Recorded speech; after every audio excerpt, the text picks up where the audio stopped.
Hello and welcome back to Koala Moon, children's bedtime stories and meditations designed to make bedtime a dream. Many of you have been asking why on earth we changed our name from Koko Sleep to Koala Moon. If you snuggle up, I will tell you. It all started when Koko mentioned the Koala Moon to me.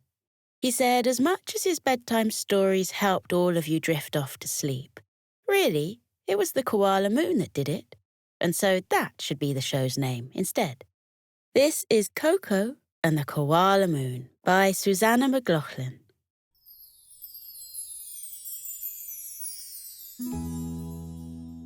In the heart of Sleepy Forest stands a little wooden cabin. This little cabin has stood there for years, being bathed in sunshine, drummed by rain, and washed in the light of the moon.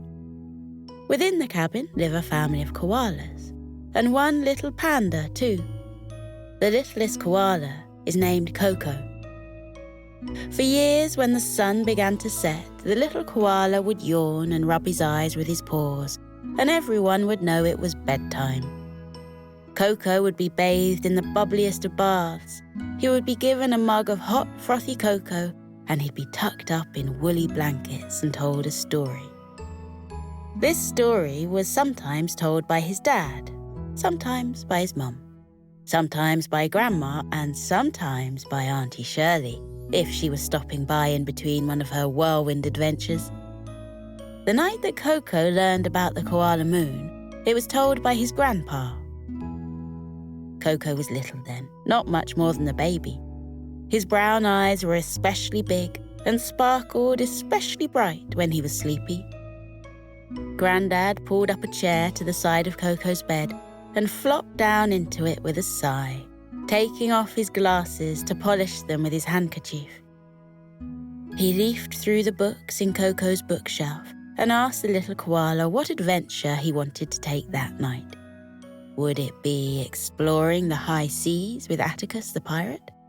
Flying broomsticks with a magical pair of wizarding twins? Or a simple walk in the park with a couple of friendly dogs?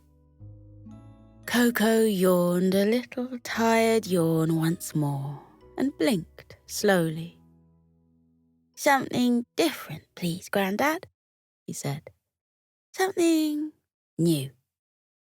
And so Grandad looked around, racking his brains for something new.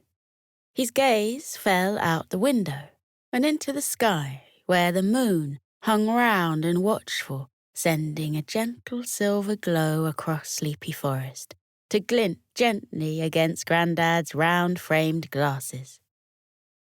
"Have you heard the one about the Koala Moon?" Grandad asked Koko. Koko shook his head almost imperceptibly as he settled deeper into his pillow. "Well, here's how it goes," Grandad said. "Every night, as the world falls still, the sky pinkens and darkens up until the Koala Moon begins to rise. It yawns and opens up its eyes. If you look very close at the moon above, you'll see someone looking back with love, with two big eyes and a gentle smile. It's the koala on the moon, come to stay a while. The koala watches over sleepy heads as they're all tucked up warm in their cozy beds. She wraps the world in a gentle glow that says, 'Calm down. It's time to be slow. It's time to let your worries float away. It's time to say goodnight to the day. Drift into dreams and start to snore as the Koala Moon shines brighter than ever before.'" Grandad looked down at tiny baby Koko, ready to continue his story, but Koko was already fast asleep, snoring ever so gently and smiling softly. He looked up to the moon and wished it a good night. In the little koala's dreams, a moon was beginning to rise. It was just like our moon, but a little different. It was the shape of 3 intertwining circles, a round face and 2 round ears. It was silver, just like ours, and it had craters on it, but its face was much clearer. There were 2 smiling eyes, a round velvety nose, and a soft pink smile, beaming down at the world. The moon was just like ours, yes, but it was just a little more clearly a koala. Koko sat up in his soft bed and rested his elbows on the windowsill. He looked down at his paws and giggled at how the light from the koala moon turned his fur extra silver and seemed to shimmer and sparkle as he moved his hands up and down. He gazed up at the moon, which seemed to float closer to Earth than ever before. "Good evening, Koala Moon," he called. "Good evening, Koko," she called back. Koko gasped, realizing that the moon had heard him all the way from space. "Can you hear me?" he asked. The koala moon giggled, her laugh as melodic and light as the twinkles coming from the stars. "Yes, Koko," she said. "It's such a peaceful and beautifully still night that I can hear you perfectly." Koko grinned. "Are there not still spaceships zipping about up there, and satellites bleeping and blooping, and shooting stars squealing by?" The koala moon paused to listen to the sounds of space, then shook her head. "Nope," she said. "It's utterly peaceful, completely, beautifully quiet." Koko nodded. Apart from the usual soft trill of crickets and the gentle creaks and rustles of the old moonlit trees, Sleepy Forest was silent too. "Can you see the whole of Sleepy Forest from up there?" he asked. "In fact, I bet you can see the whole world from up there." "Only the parts where my moonlight falls," the koala moon said. "Only the places where it's night time. But yes, I can see a lot. I can see all of the sleepy little creatures tucked up in Sleepy Forest. I can see Fudge the sloth snoozing in a tree, and Whiskers, Pebbles, and Paws the little otters floating down Sleepy River on their backs. I can see lots of little cabins where little night lights shine and little glow-in-the-dark stars gleam on the ceilings. It really is peaceful. And that's thanks to me. That's my job, Koko, you see. I hang up here in the sky and shine across the world, making everybody sleepy. If I wasn't here, Munchie would still be riding around on his pizza-mobile. Hector and Sunny would still be digging in the garden, and Disco would be out dancing. But when they see me, everybody begins to yawn. They know it's time to cuddle up, snuggle down, and begin to dream. Koko smiled. "Just like every night?" he asked. "Just like every night." From then on, every time Koko saw the silver shining moon, he'd send a sleepy smile to the koala he knew lived on its face. And sometimes, when he needed it, he spoke to her again. It made him feel safe and loved to know she was always watching over him. One night, when Koko was older and had just gotten his pink ukulele, he slipped into another dream and once again looked up to the koala moon. He sat on a little wooden rowboat amongst golden fireflies and wrote a twinkling lullaby. The notes drifted all the way up on the soft, warm breeze to the koala moon, who thanked Koko for his song. You must get tired of having songs written about you, Koko chuckled. And the moon giggled but said no, she'd never tire of hearing people sing about her. In another dream, an even older Koko took a trip in his Auntie Shirley's rocket and twirled and whirled around the koala moon, making her laugh as he did loop-the-loops and floated mid-air in his spacesuit. One night, in the run-up to his first day at Kookaburra Kindy, a little tiny Koko tossed and turned until he fell into a dream where the koala moon was in the sky, hanging her washing amongst the stars.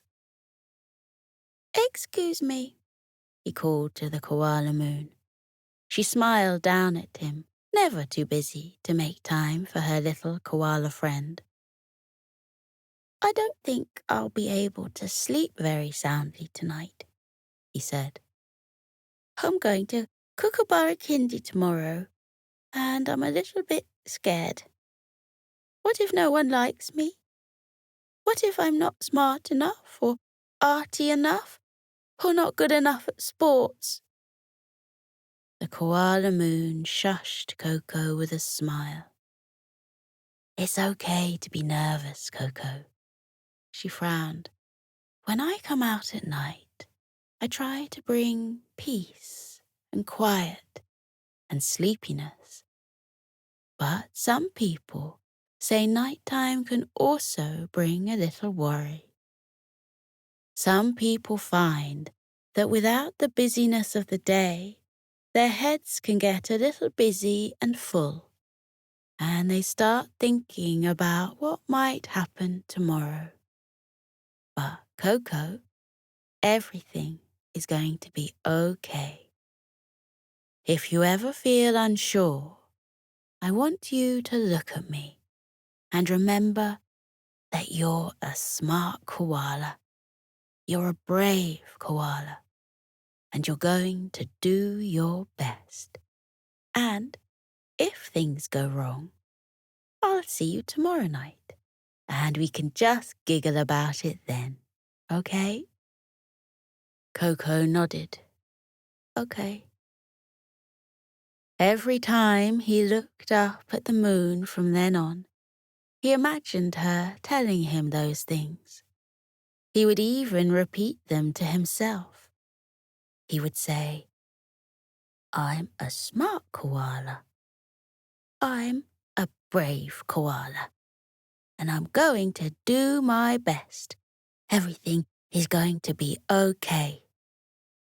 And everything was okay.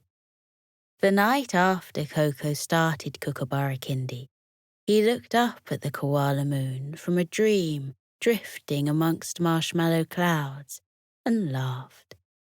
He told her he'd met a little hedgehog called Prickles and a little chameleon called Camo, who he thought he'd be friends with forever. He told her that they sang songs and played games and made up stories. He told her about how he got finger paint all over his fur and everybody thought he looked funny. The koala moon grinned and said she'd have found that funny too. The night that Koko's new adopted sister, Kira, arrived at his house, Koko looked at the moon again He had a very important question to ask her. When he drifted off and found himself floating on a lilo in a swimming pool made of hot cocoa, he looked up, and once again the koala moon was up there, humming to herself and knitting a scarf from the smudgy trails of the Milky Way. "Koala Moon?" he asked, and she looked down at him over her soft nose. "Oh, hey, Koko," she said. "What's up?" "I was just wondering," Koko asked, taking a sip of the mug of hot chocolate he was holding in his paw. "You're the Koala Moon, right? So you watch over me. But I have a new sister now, and she's a panda. Will you look over her, too?" The Koala Moon laughed. "Yes, Koko, I will look over Kira. I look over anybody who needs me," she said. "In fact, she's just drifting off now. Here she comes." Koko heard a whee and saw his sister riding down the curling water slide to land in the hot chocolate pool. "This is the best dream ever," she called, waving to Koko as she paddled in the warm chocolate. Sometimes Koko would see the moon in the daytime. You know, when the sky is a gentle blue and the sun is behind a cloud and you look up to see a little sliver of moon and wonder what she's doing up. Koko knew what she was doing up. The koala moon was just popping by to check everyone was doing okay. Sometimes he'd see her on an afternoon when something wasn't going so well, when he was finding class hard, or when he couldn't win a game, or when he'd just woken up wrong and everything was making him grumpy. He'd glimpse the koala moon and know that she was trying to tell him that everything would be fine. He'd then look at himself in the mirror and say, "I'm a smart koala. I'm a brave koala. And I'm going to do my best. Everything is going to be okay." And it always was. He asked his Grandad once whether he ever spoke to the koala moon, and he said yes. He said he even sang to her sometimes. He said he'd looked up at the koala moon the day he graduated Koala College and known he was on the right path. He said he'd asked Grandma if she'd marry him under the koala moon, and he swore he heard the moon cheer when she said yes. He even said that the day Koko was born, the koala moon was full and bright in the sky above the hospital. One night, after Koko and his friends had spent the evening at the Sleepy Forest Circus, they were sitting on the front porch of the koala's cabin, wrapped in blankets and sipping hot cocoa. Koko looked up at the moon and waved. "Do you see the face on the moon?" he asked his friends. They squinted up at the shining orb in the sky and all murmured and nodded and hummed in agreement. "Do you know that face belongs to a koala?" Koko said. "It's the koala moon. She's always watching over us and making sure we're okay."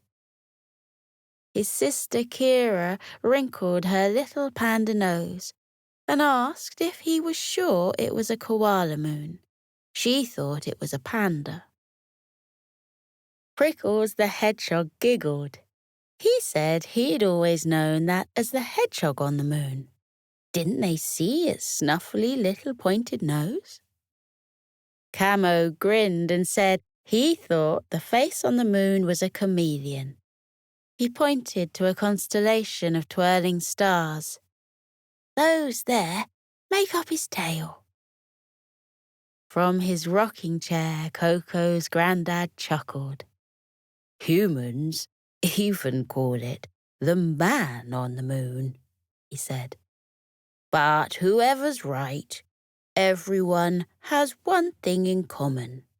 The moon is always there, watching over us and letting us know that it's time to go to bed. And we know that we can yawn and cuddle and drift off to dreamland, safe and loved, as long as the moon is up above. Coco asked Grandad if he could tell them the story again, just like he told Coco all those years ago. Grandad nodded and began. Every night as the world falls still, the sky pinkens and darkens up until the koala moon begins to rise. It yawns and opens up its eyes. If you look very close at the moon above, you'll see someone looking back with love. With two big eyes and a gentle smile. It's the koala on the moon, come to stay a while. The koala watches over sleepy little heads as they're tucked up warm in their little beds. She wraps the world in a gentle glow that says, calm down, it's time to be slow. It's time to let your worries float away. It's time to say good night to the day. Drift into dreams and start to snore as the koala moon shines brighter than ever before. Up on her surface, glowing like pearl, there are little creatures beginning to stir. All the way up in twinkling space, little koalas run across the moon's face. Little fuzzy creatures, all silver and small, live in her craters, playing chase and moonball. Whilst the earth koalas are tucked up tight, the moon koalas play all through the night. The koala moon smiles as she watches over us all, every human and creature, whether big or small. From the koalas in space to the ones on the earth, all the children in bed, from London to Perth. She rolls around the stars and sings from the sky, making friends with comets as they rush by. She chats to the sun and says hi to rockets, handing out candy she keeps in her pockets. She sends out her love into the whole of space with a gentle smile on her koala face. If you listen carefully when it comes to bedtime, she'll read you a story, a poem, or rhyme. She'll send you to places far, far away with stories that lead you to dreams, then to day. If she's not there in the morning, don't you worry. When the sun goes down, she'll be back in a hurry. For now, she'll be sleeping in her own starry bed, knowing that you are watching out for her instead. When he finished his story, he smiled to see Koko, Kira, Prickles, and Camo all snoozing where they sat. He looked up at the koala moon and winked. "You've worked your magic again," he said, and the koala moon winked back. So, that's the story of why Koko's sleep became Koala Moon. Because Koko thought we should all know about the Koala Moon. Because she helps him sleep easy every single night. And she might help you too. The Koala Moon is out there right now, shining on the world and bathing it in calm. Can you feel her? Her twinkly eyes shining in the sky, her big velvety nose and little peaceful smile, letting you know that you are loved and safe and sleepy. Every time you look at the moon, give her a wave and remind yourself, I am safe, I am loved, I am sleepy under the Koala Moon. This is Koko and the Enchanted Easter Eggs by Gillian Rogerson.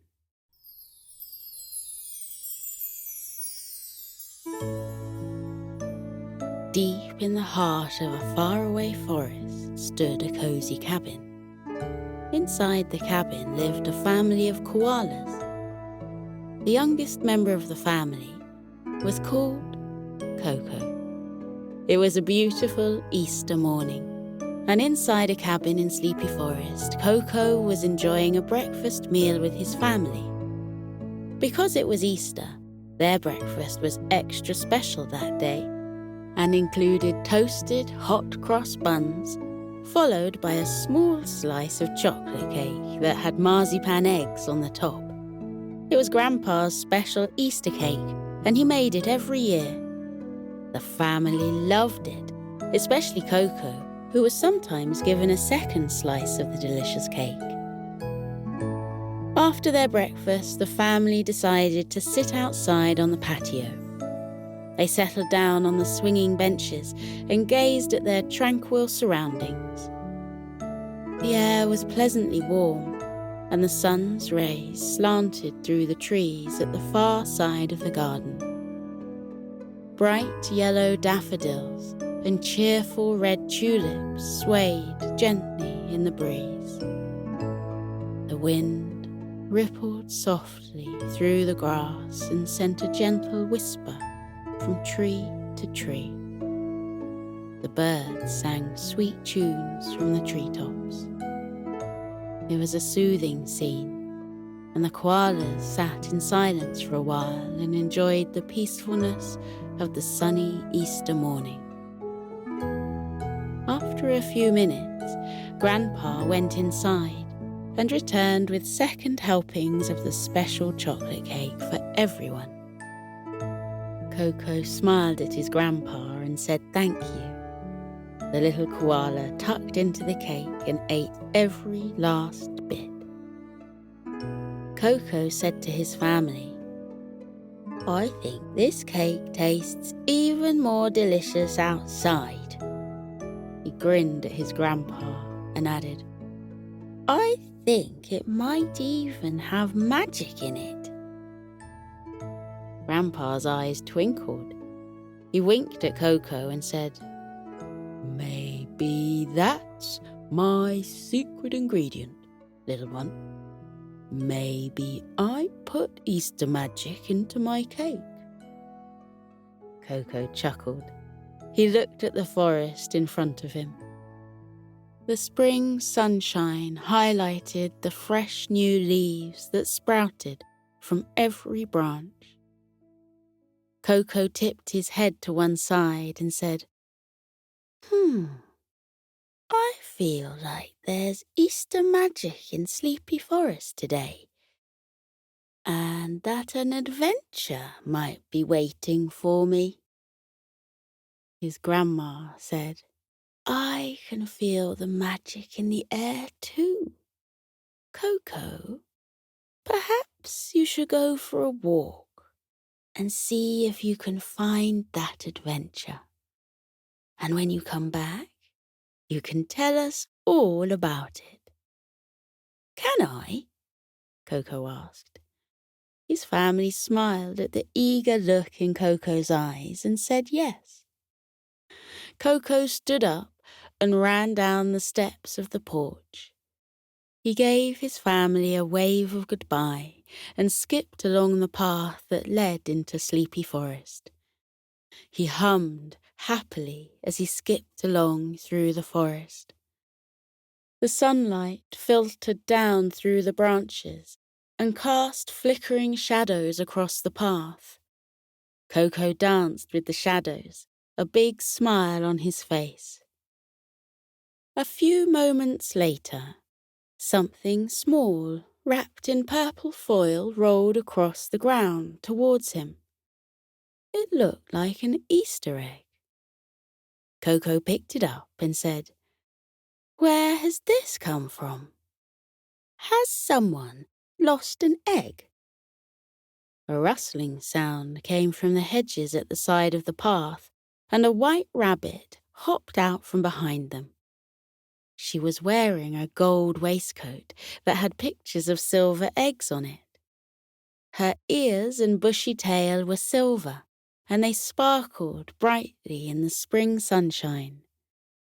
There was a big smile on her friendly face, and she gave Koko a happy wave. The rabbit said, I hope I didn't startle you just then. I'm the Easter Bunny. I don't suppose you've seen a runaway egg, have you? It's a purple one. Koko held the egg up. Is it this one? He asked. It rolled towards me. He'd heard about the Easter Bunny before, but had never seen her, and he was trying his very best not to stare at the friendly rabbit. The Easter Bunny laughed and said, Yes, that is the runaway egg. I've got a lot of eggs to deliver this year to the young animals in Sleepy Forest, and my basket is so full that the eggs keep falling out. I have to keep chasing after them. Where is your basket? Koko asked as he tried to peer around her. She waved her paw behind her and said her basket was nearby. She gave Koko a long look, smiled, and said, If you have time, could you help me deliver the eggs, please? Koko's little eyes widened. Oh, yes, please. I would love that. I have plenty of time, just plenty. That's wonderful, thank you, the rabbit replied. She asked for his name, and when he gave it, she said it was a super name. Koko smiled shyly. The Easter Bunny led Koko over to her basket. It was so full of eggs that some had already rolled out and were lying in the grass. The bunny said Koko should have a basket too. She twitched her nose, and another basket appeared. Koko was used to seeing magical animals in the forest, but he was still very impressed with the rabbit's magical powers and grinned in delight. The rabbit and the koala filled the extra basket with eggs and went on their way to deliver them to the baby animals in the forest. Eggs were left outside burrows, under trees, next to small houses in hedgerows, and everywhere else that baby animals lived. Nobody saw Koko and the rabbit delivering the eggs, and Koko wondered if the rabbit had used magic to make them invisible somehow. But he was too shy to ask her that. With Koko's help, the Easter Bunny soon finished her delivery. She thanked Koko and said she was going home for a long sleep. She smiled at her new friend and said, "Before I go, I want to give you some enchanted eggs to say thank you for your help." She twitched her nose, and 4 shiny silver eggs appeared in Koko's basket. The rabbit said each egg contained a wish, and whoever opened them would have their deepest wish granted. She told Koko he could do whatever he wanted with the eggs. He could keep them for himself or give them away. She said goodbye, twitched her nose, and in a flash of silver, she vanished. Koko looked at the shiny eggs and smiled. What would he do with them? He knew he didn't want to keep them for himself, but he wasn't sure who to give them to. Koko did what he always did when he couldn't think of an answer to a problem. He set off on a walk. The little koala walked through Sleepy Forest and let his peaceful surroundings calm his mind. He hadn't got very far when he met a young dragon dancing along the path towards him. It was his good friend Disco. The dragon waved to Koko and boogied towards him. Koko said hello and asked Disco where he was going. "I'm not sure," Disco replied. "I'm trying to make up some new tunes for my dance moves, but I can't think of any at all. I keep hoping I'll find something to inspire me in the forest. Maybe a new tune might come from somewhere unexpected." Koko broke into a huge smile. He took one of the shiny silver eggs from his basket and gave it to Disco. He told his friend about the Easter Bunny and how the special eggs had wishes inside them. Disco turned the egg around in his hands and said, "How does it work?" "I'm not sure," Koko said. "Try making a wish and then opening it." Disco closed his eyes and mumbled something to himself. He opened his eyes, examined the egg, and found the opening. He opened the enchanted Easter egg. A cheerful song drifted from the egg and filled the air with its upbeat tempo. Disco laughed. "Oh, Koko, it's a musical egg! Wow!" He began to tap his dragon feet. He wiggled from side to side, and then, because he loved dancing so much, he broke into a full dancing routine, which perfectly matched the beat of the song. Disco held the egg securely as he twirled and whirled in front of Koko. The song came to an end, but it was replaced by another one. Disco's face was a picture of happiness as he jigged and jived.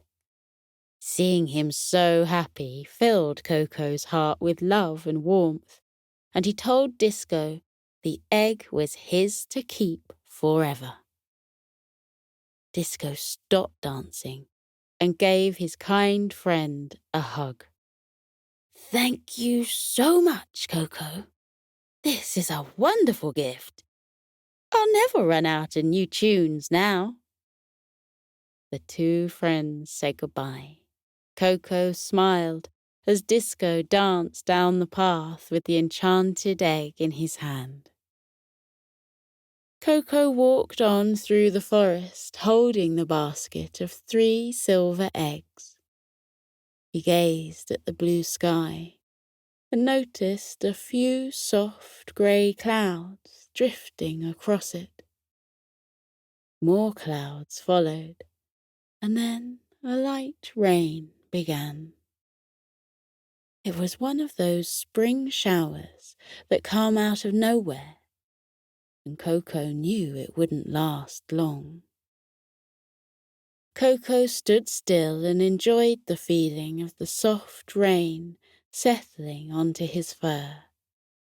The sun peeped out from a cloud and sent sunbeams shining through the misty rain.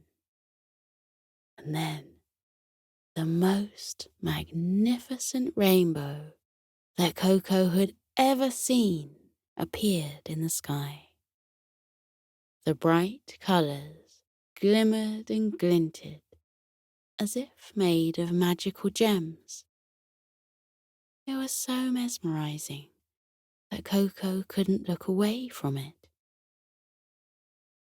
Just as swiftly as it had appeared, the rain stopped and the clouds drifted away. Koko kept his attention on the rainbow and watched it slowly fade away. When it had almost gone, he looked back at the path. He was surprised to see one of his friends standing there. But he wasn't surprised to see his friend gazing at the sky in utter wonderment. Koko walked closer to his friend and said, "Hi, Camo." Camo was a young chameleon who loved changing the colour of his skin into many different shades and patterns. But his favourite colour scheme of all was that of a rainbow, which he was wearing that day. Camo looked away from the sky and at Koko. He gave his friend a big smile and said, "I saw you on the path and was walking towards you, but then I saw that rainbow and couldn't look away from it. I've never seen such a beautiful rainbow before." Koko said, "I haven't either. But the one you're wearing now is even more beautiful." Camo blushed a little, and his skin turned a delicate shade of pink. "Thank you. You know how much I love rainbows. I wish everything could be rainbow-coloured." The pink tinge on his skin faded, and his rainbow glowed brightly again. Koko smiled. He knew who to give the next enchanted egg to. He took one from his basket and gave it to Camo. He told his friend about the Easter Bunny and the magic inside the egg. Koko said, "I think I know what your wish will be." Camo smiled in reply and thanked Koko for such a precious gift. Camo made his wish and opened the egg. A delicate beam of rainbow-coloured light shone out from the egg. Camo's eyes widened in surprise, and so did Koko's.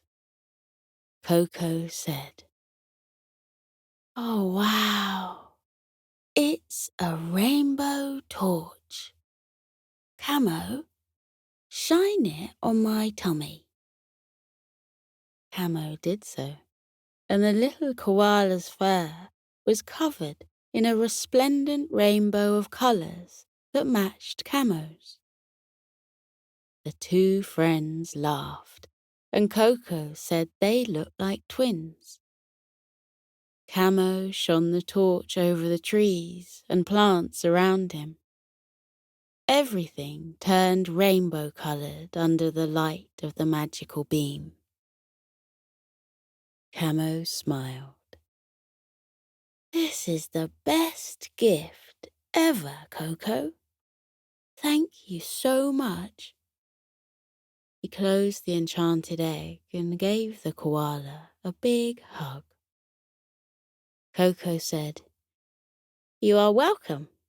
You can see a rainbow whenever you want to now, Camo." The two friends said goodbye, and Koko went on his way.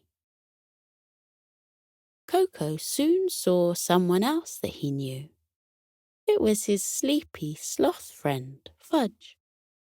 The little sloth didn't see Koko because she was fast asleep on a rock. Koko didn't want to wake her up, so he tiptoed past, but the silver eggs in his basket decided to make a jingling noise at that very moment, and Fudge woke up. She saw Koko and gave him a sleepy smile. Koko apologized for waking her. Fudge yawned, slowly stood up, and walked over to Koko.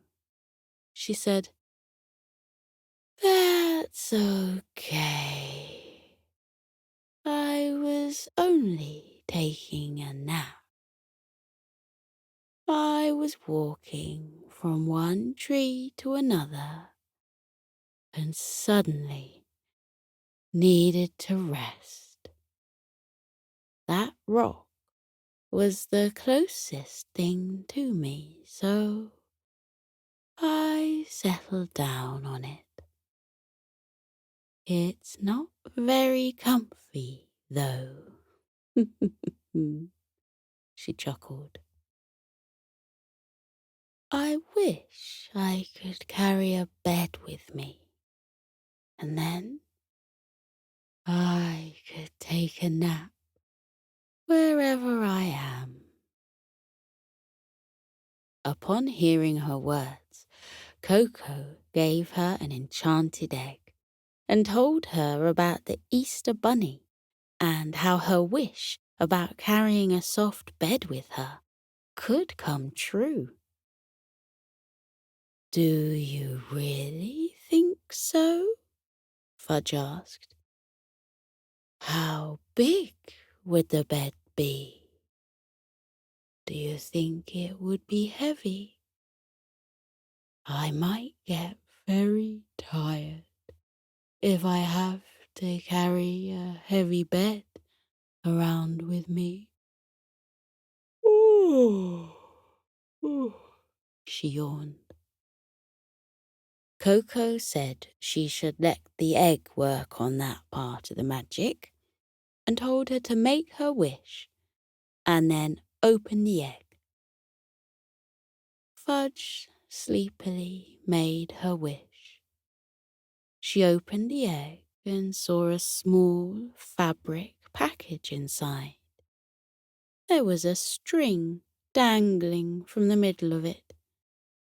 Fudge frowned and gave Koko a confused look. Koko said, "My Aunt Shirley has got an inflatable dinghy and is made out of the same material as that, and it's got a string on it too. When she wants the dinghy to grow bigger, she pulls the string and whoosh, it inflates in seconds." Fudge still looked confused and said she didn't want an inflatable dinghy, but thank you for the gift. Koko smiled and said, "It might be an inflatable bed.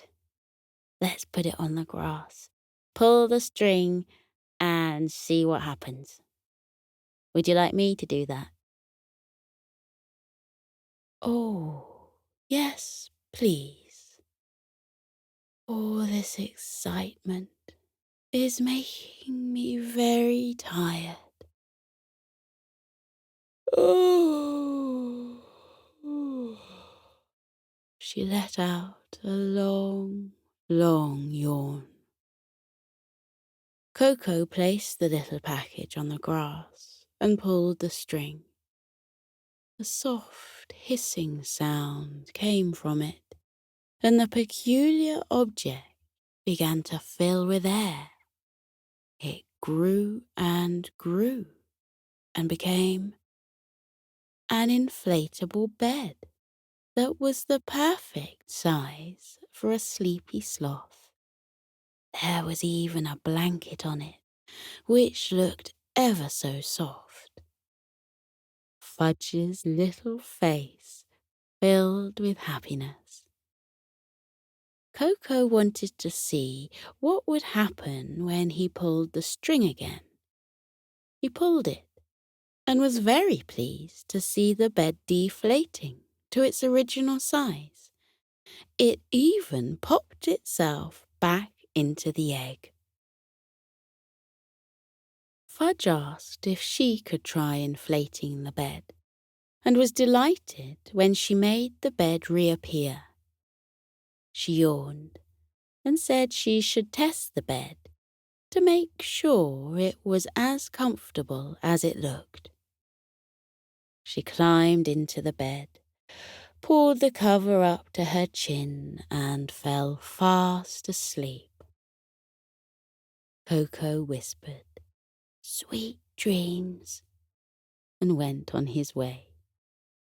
He had one silver egg left, but who should he give it to? The animals in Sleepy Forest were all so very kind and friendly, and Koko wished he could give the egg to all of them. But how could he make that happen?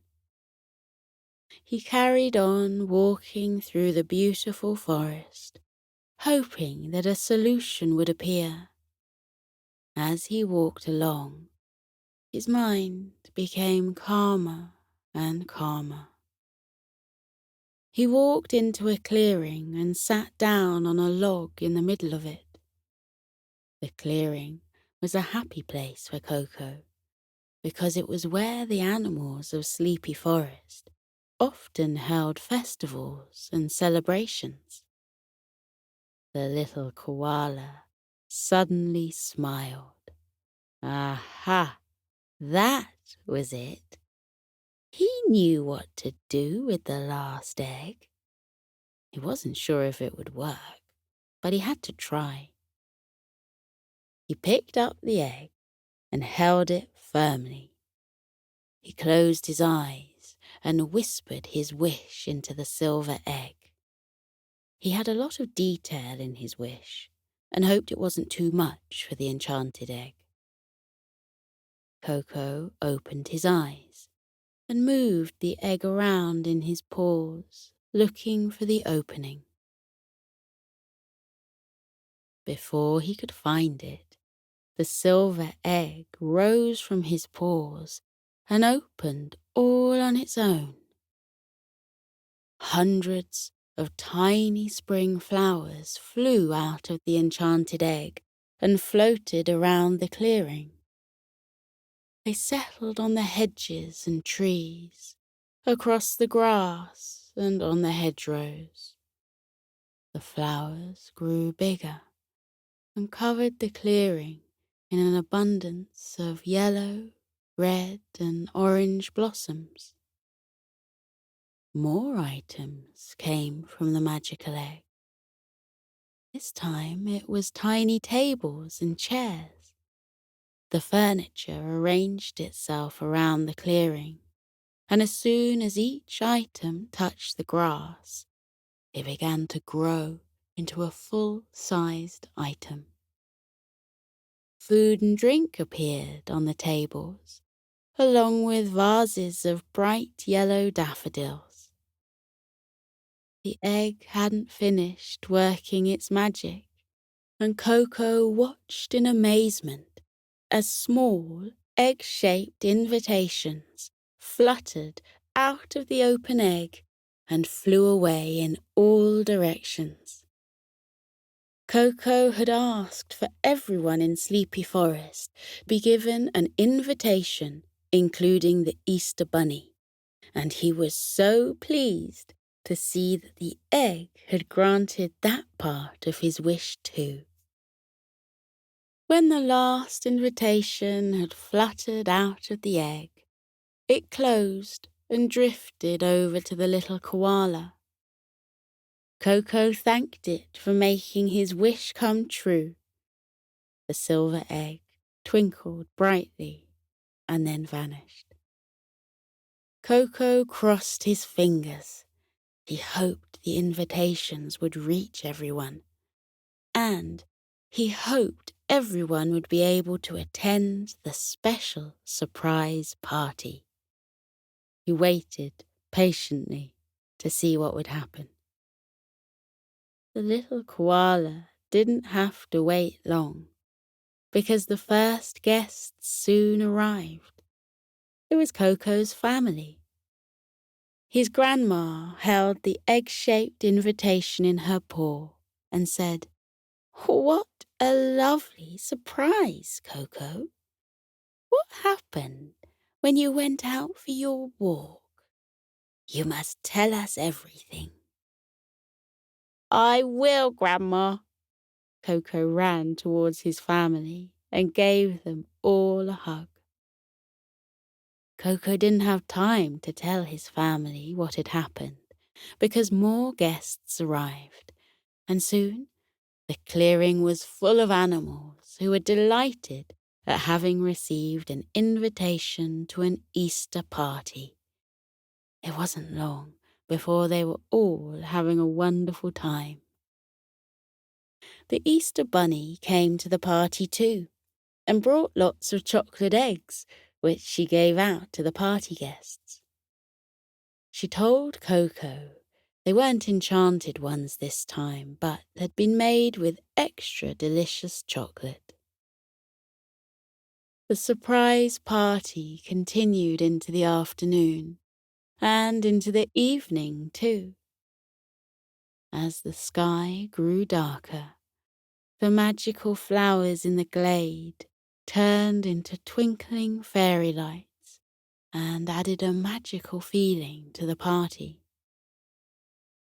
All too soon, it was time for everyone to go home. Koko's grandpa offered to carry the little koala on the journey back. Koko was so very tired and said yes, please. His grandpa picked him up, and Koko snuggled into his warm embrace. The animals of Sleepy Forest said goodnight to each other and went their separate ways. The koala family headed back to their cozy cabin. Koko started to tell his family about his magical day and the enchanted Easter eggs. But he didn't get very far with his story because his eyes were tired and he couldn't keep them open. He yawned and closed his eyes. Koko snuggled closer to his grandpa, feeling snug and warm in his arms, and drifted off to sleep. This is Koko Goes Rock Pooling by Luke Prendergast.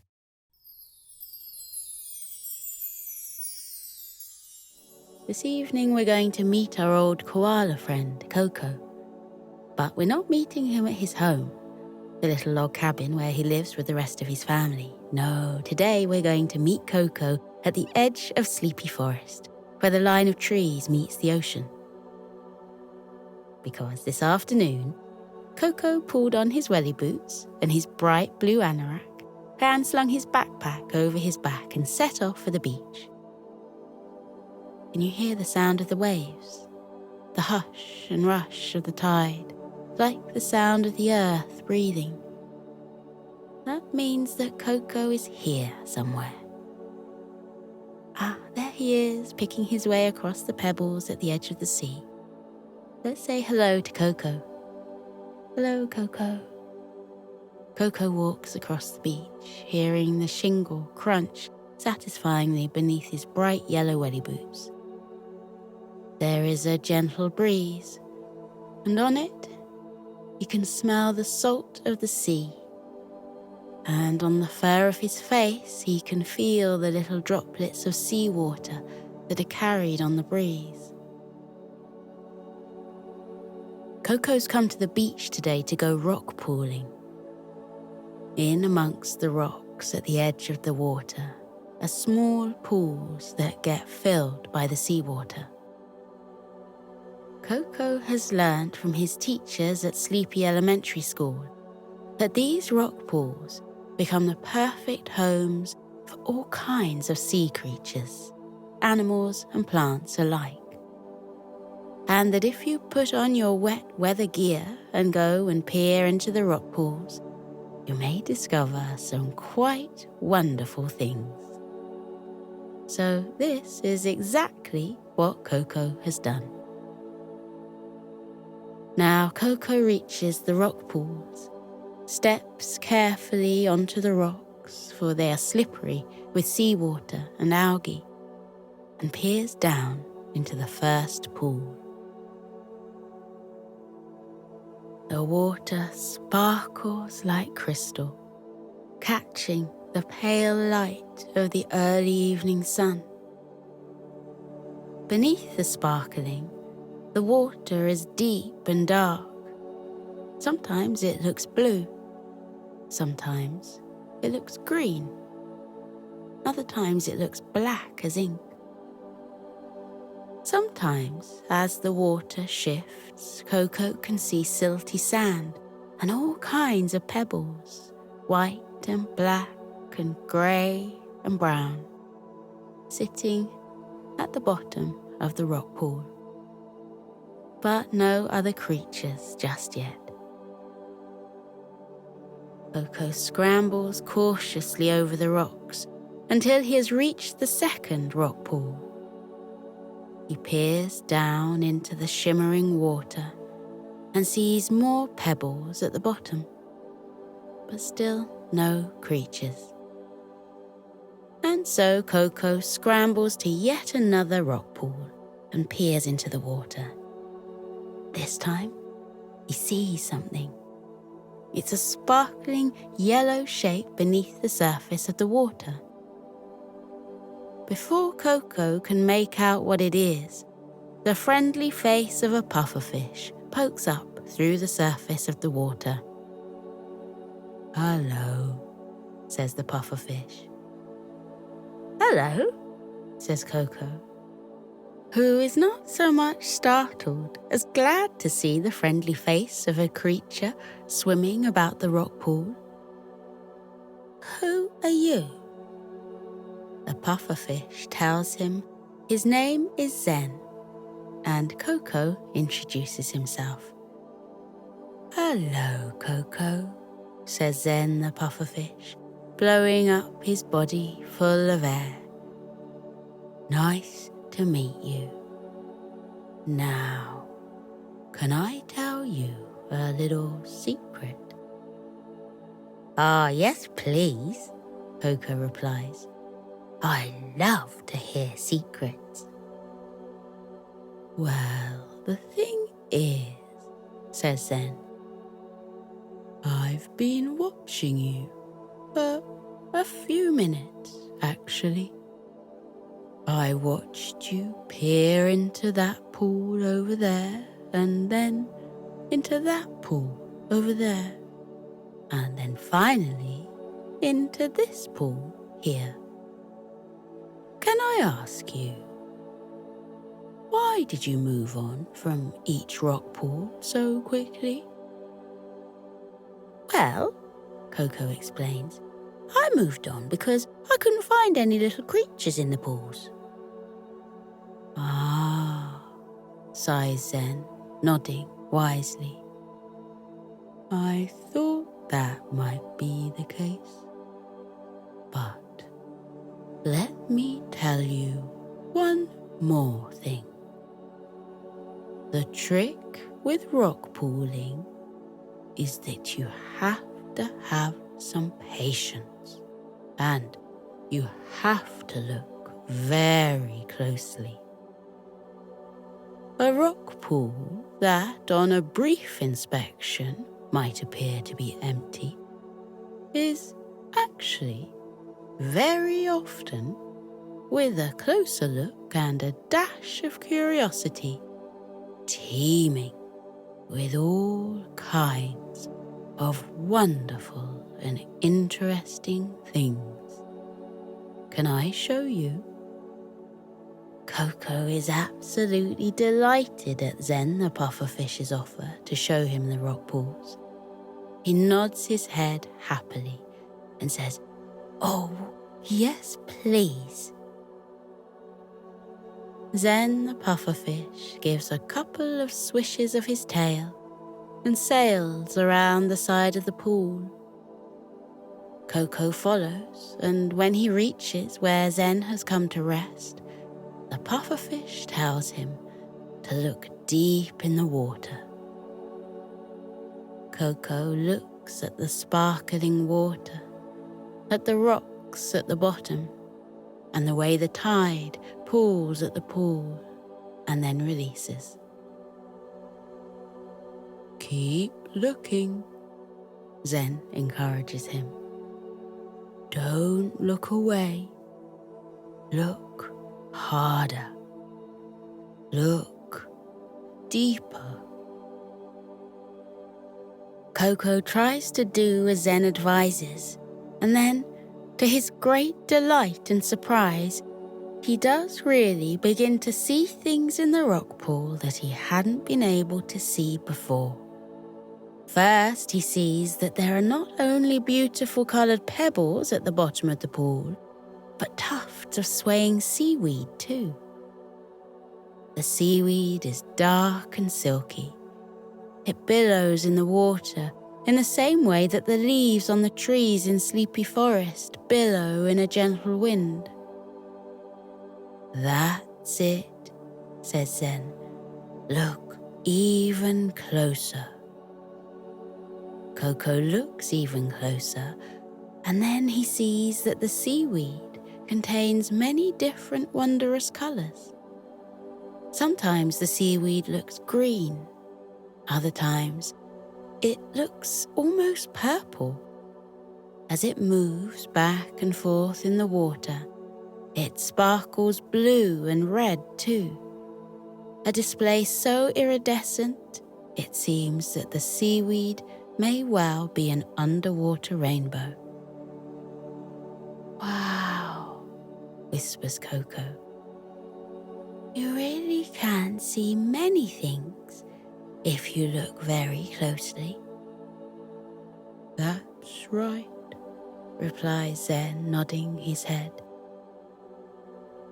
"Do you want to find out what else you can see?" Koko says that he sure does, and then Zen shakes his little tail and slips gracefully through a little gap in the rock and into the next rock pool. Koko himself scrambles back over the wet rocks, thankful that the thick rubber treads on the bottom of his welly boots stop him from slipping down straight into the water.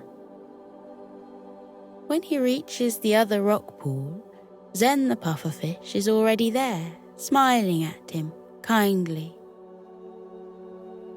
"Take a look," Zen says. Koko looks down into the gently rippling water. Beneath the surface, like before, he can see many small stones and pebbles, white stones and red stones, black stones and blue stones. Then his eyes alight on something else. "Oh," says Koko. "What's that? I thought it was a pebble, and then I thought it was a shell, but looking again, It looks like something different. Koko points at the strange thing below the surface. It looks like a shell, shiny brown and white in colour, and ribboned with sharp-seeming grooves. That, says Zen the pufferfish, is an oyster. An oyster? Koko whispers. What's that? Is it a kind of rock? Zen gives out a tinkling little laugh. Oh no, he tells Koko. An oyster isn't a kind of rock at all. In fact, it's a kind of animal. An animal? Koko can't quite believe his ears. But as he stares at the oyster beneath the surface of the water, he sees its shell opening up. Inside the shell, though Koko doesn't know what it is yet, Koko can see something bright and beautiful and sparkling. A perfect, shiny, white orb. Then he hears a little voice. Hello, Koko, the voice says. My name is Oily the oyster. It's nice to meet you. Koko tells Oily the oyster that it is nice to meet her too. Then he asks about the shining thing hidden beneath the oyster's shell. Oh, this? Asks Oily, and she opens her shell to show Koko the pale, glowing orb.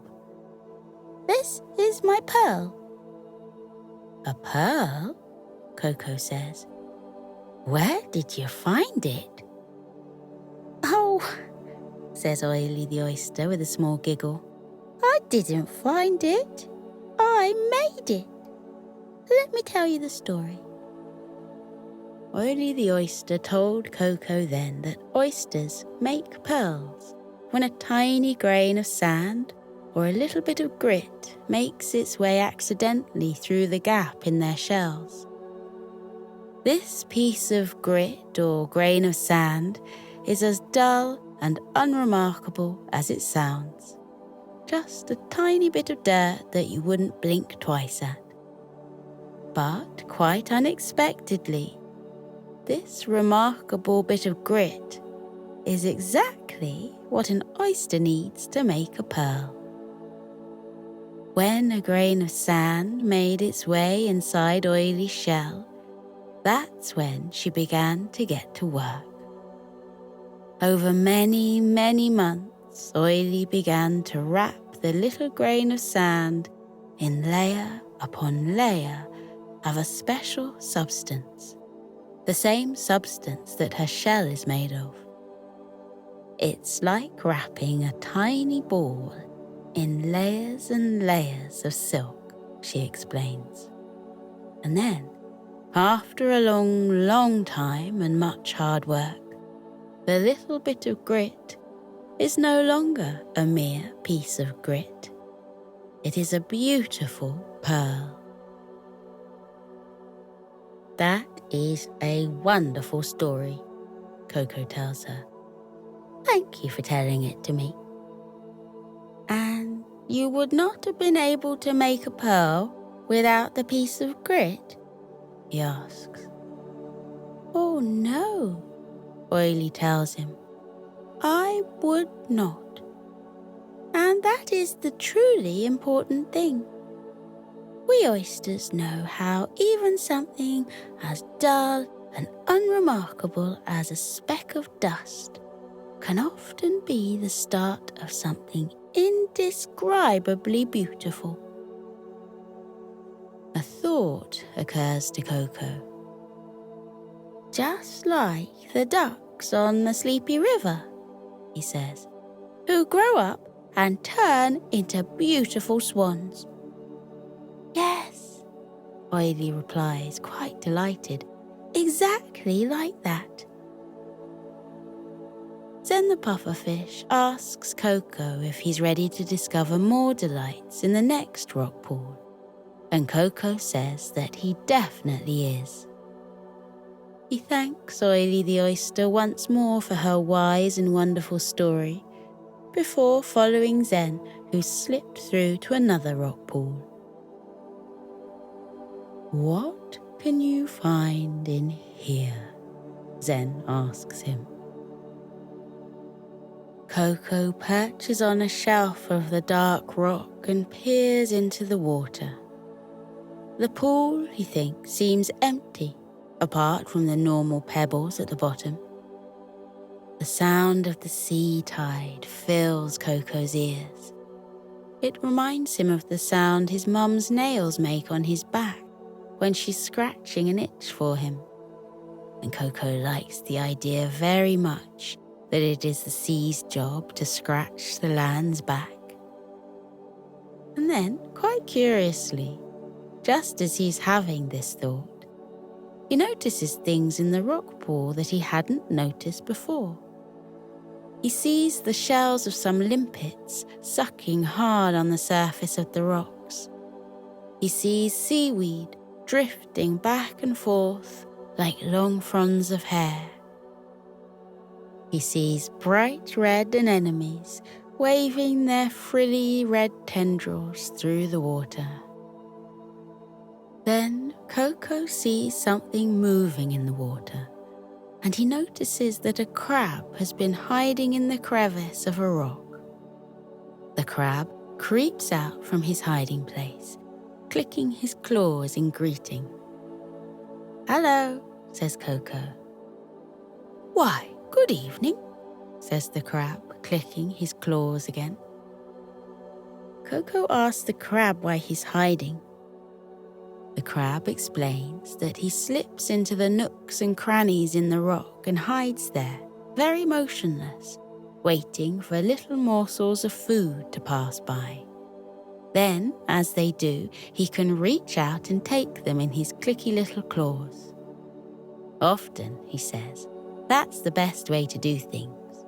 Bide your time, have patience, and wait for the perfect opportunities to come to you. Koko nods and says he understands. It's just like waiting at the bottom of the tree for a juicy fruit to fall, rather than trying to climb up and pluck the ones that aren't ready yet. "Sorry to disturb you, Mr. Crab," Koko says. "You go back to your lurking." And with a quick goodbye, the crab slips back into his rock crevice. "I have one more friend I want you to meet, Koko," Zen the pufferfish tells him. Koko crawls over the rock to meet him at the other side of the rock pool, where he's delighted to discover a bright orange starfish lying against the rock. The starfish blinks her bright, big eyes at Koko and waves with one of her 5 arms. "Hello, friend of Zen," she says. "My name is Stella. It's very good to meet you." Koko says that it's very good to meet her too, and he tells her that Zen has been showing him all of the wonderful creatures and discoveries that are to be found in the rock pools. "Oh yes," sighs Stella the starfish. "The more you look amongst the rock pools, the more you'll find. They truly are a never-ending gift. But would you like to know one of my favorite things about these rock pools?" "Oh, yes, please," Koko replies. "Okay," says Stella.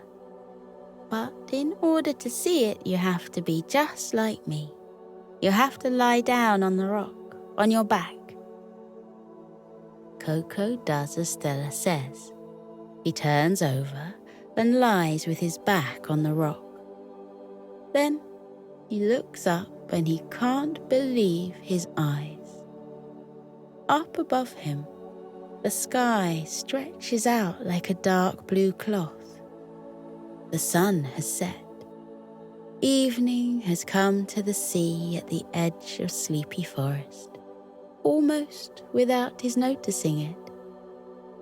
And that dark blue cloth of the sky is dotted with thousands, if not millions, of stars.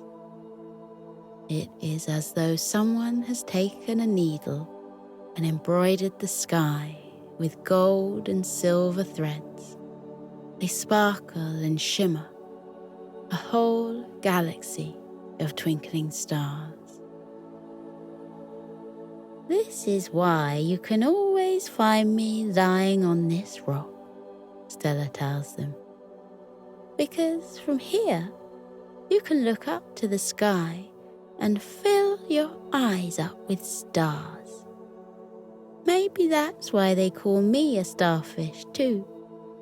Not only because I look like a star with my 5 arms, but because I feel so connected to them too, and love to look up at them when they come out at night. And sometimes, when I lie here a long time and listen very closely, I can hear them singing to me. All those stars. It's like a chorus coming down from the sky. And sometimes I even sing back to them. Would you like to sing to the stars with me? Koko and Zen the pufferfish say they would love to sing to the stars. And so, following Stella's lead, they sing a soothing lullaby up to the sky. And when they're finished, in the silence that comes after their song, Koko swears that he can hear it, a shimmering, far-off, ethereal sound, the sound of the stars singing back. Koko and Stella the starfish and Zen the pufferfish all gaze up at the sky, listening to the sound of the stars' lullaby. Then Koko gives a big yawn. He hasn't realized how tired he is. Time for bed, he tells Zen and Stella. He thanks Stella for showing him the star song, and he thanks Zen for guiding him around the rock pool so magnificently. I can't wait to come back, he says, and he means it. Then Koko makes his way back through Sleepy Forest, back to the cabin where his warm bed will be waiting. What an afternoon he has had. There have been so many things that he's discovered at the rock pool. The seaweed billowing beneath the surface, Oily the oyster and her story about how pearls are formed around grains of meager sand, Stella the starfish and her sky full of stars, and, of course, Koko's new pal, Zen the pufferfish. What a day it's been. When Koko gets back to his cabin, he is very tired. He brushes his teeth, puts on his pajamas, and crawls into his delightfully warm bed. Outside, he hears the wind in the trees, the sound of the leaves whispering to each other. He smiles to himself as he falls asleep, and then, at last, he drifts into a deep and peaceful sleep, full of dreams of magical stars singing their celestial lullaby.